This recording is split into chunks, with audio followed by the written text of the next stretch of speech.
तो यहां पर यशवंत एक और चीज आ जाती है, और इसलिए मैंने 2009 से आंकड़े दिए। वहां पर 2009 की हम बात करें तो 15 सीटें लोकसभा की वामखेमा जीतने में कामयाब था, 6 कांग्रेस के हाथ भी आई थी, त्रिकोणीय मुकाबला होता था, एक फ्रिंज प्लेयर थी वहां पर बीजेपी। लेकिन अब 2024 की बात करें, 15 साल बाद की तस्वीर, ममता बनाम मोदी की जो चर्चा हो रही है, पर वहां पर वामखेमा भी है और वहां पर कांग्रेस भी चुनाव लड़ रही है, और इंडिया गठबंधन नहीं है, वहां पर सब एकला चलो का राग अलाप रहे हैं। तो ये कांग्रेस, जैसा संजय कह रहे थे, कांग्रेस और वाम खेमे का वोट, वाम भी वाम वाम करते हुए राम राम करता दिखाई दिया तृणमूल के पास, उसका वोटर नहीं गया। इस बार ये अलग अलग लड़ाई किसके फायदे की साबित हो रही है?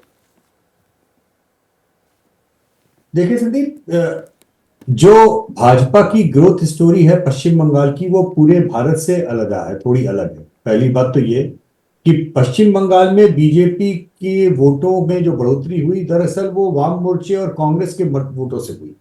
ये विचित्र लेकिन सत्य है। दूसरी बात, पश्चिम बंगाल में भाजपा ग्रामीण इलाकों में पहले घुसी और पहली बार शहरी इलाकों की ओर वो बढ़ती हुई दिख रही है। ममता बनर्जी शहरी इलाकों में पूरी तरह उनका आधिपत्य था, ग्रामीण इलाके उनके जो कोई थे उनको वापस खींचने की और वो कोशिश कर रही है। एक जो पश्चिम बंगाल के इलेक्शन के नैरेटिव का बहुत बड़ा अंतर है, वो दरअसल कंफ्यूजन जिसपे आप बात कर रहे थे अभी, नेशनल वर्सेस लोकलाइज, उसमें केवल संजय भाई के जो जो कह रहे थे उसमें एक ही लाइन मुझे जोड़नी है। जो पूरे भारत के लिए सेंट्रल थीम है पश्चिम बंगाल में, दरअसल वो लोकल थीम है। जब हम घुसपैठियों की बात करते हैं तो पश्चिम बंगाल के लिए स्थानीय मुद्दा है। जब हम बात करते हैं बांग्लादेशी मुद्दे की, या हम बात करते हैं सीएए एनआरसी की, बाकी लोग उसको राष्ट्रीय मुद्दा मानते हैं, लेकिन पश्चिम बंगाल और नॉर्थ ईस्ट के बहुत सारे राज्यों में वो स्थानीय मुद्दा है, क्योंकि वो बांग्लादेश से जुड़ा हुआ है, बॉर्डर वहीं से जुड़ी है जिन जगहों पे, तो उनके लिए स्थानीय मुद्दा होना स्वाभाविक है।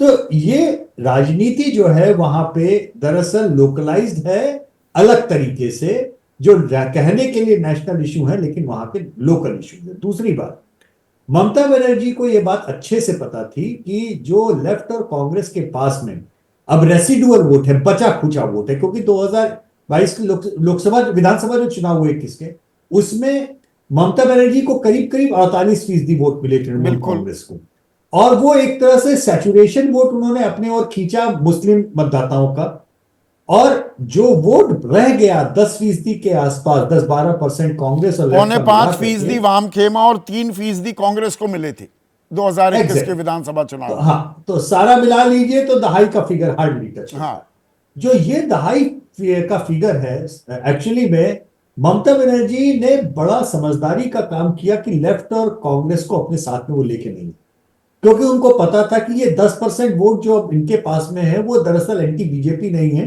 वो एंटी ममता वोट है, जो विधानसभा में ममता बनर्जी को नहीं पड़ा। ये मतलब सोची समझी रणनीति थी, ये तलखी तुलखी उनकी कम से कम का कुछ कहना या फटकार खड़गे साहब लगा रहे थे, ये दिखावे का खेल था।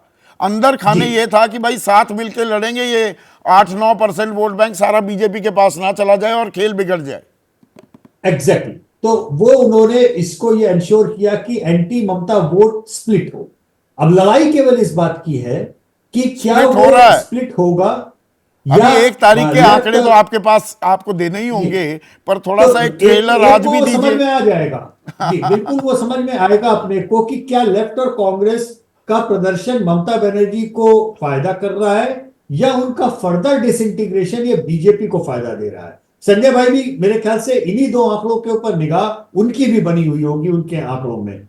इसमें जातिगत जो समीकरण है वो कितने अहम हो जाएंगे। मुसलमान देखिए 27% है, सब नेशनलिज्म भी है, और ममता बनर्जी देखिए, प्रधानमंत्री मोदी, ये करिश्माई नेतृत्व तो उनका है ही, और साथ ही औरतों में उनकी जबरदस्त पैठ है। लेकिन एक फॉल्स स्टेप मार गए थे, एक गलत शॉट मार दी थी 2021 के विधानसभा चुनाव में, दीदी और दीदी का संबोधन करके, जिसे लपक लिया था ममता बनर्जी ने, और उनकी अच्छी खासी पकड़ महिलाओं में भी है। तो ये आधी आबादी और 27% मुसलमान वोट बैंक, ये जातिगत समीकरण किसका पलड़ा भारी करते दिख रहे हैं यशवंत? देखिए, बंगाल की राजनीति की एक, ये इसको विडंबना कहें या जो कहें, 100 मीटर की रेस में 27वें मीटर पे ममता बनर्जी खड़ी। अब ये अपने यहाँ की लोकतांत्रिक व्यवस्था में हम 70 साल से यही देख रहे हैं कि 27% के रेस पे 100 मीटर पे खड़ा होना, ये तो सेकुलर राजनीति है।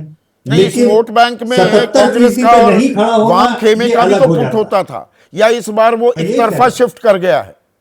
ये एक बड़ा तो राजनीतिक ये सवाल हो देखना है। जाएगा 4 तारीख के लिए।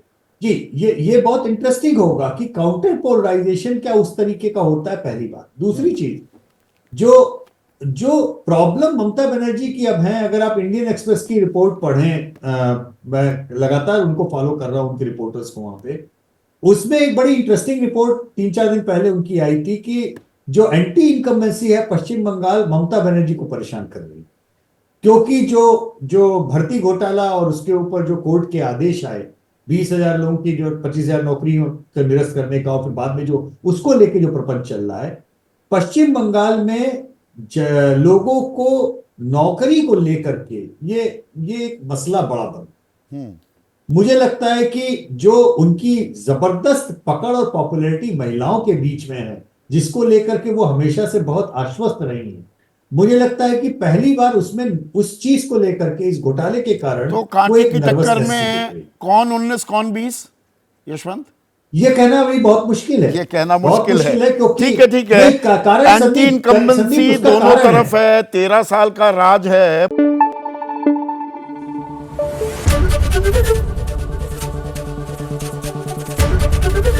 एबीपी न्यूज आपको रखे आगे।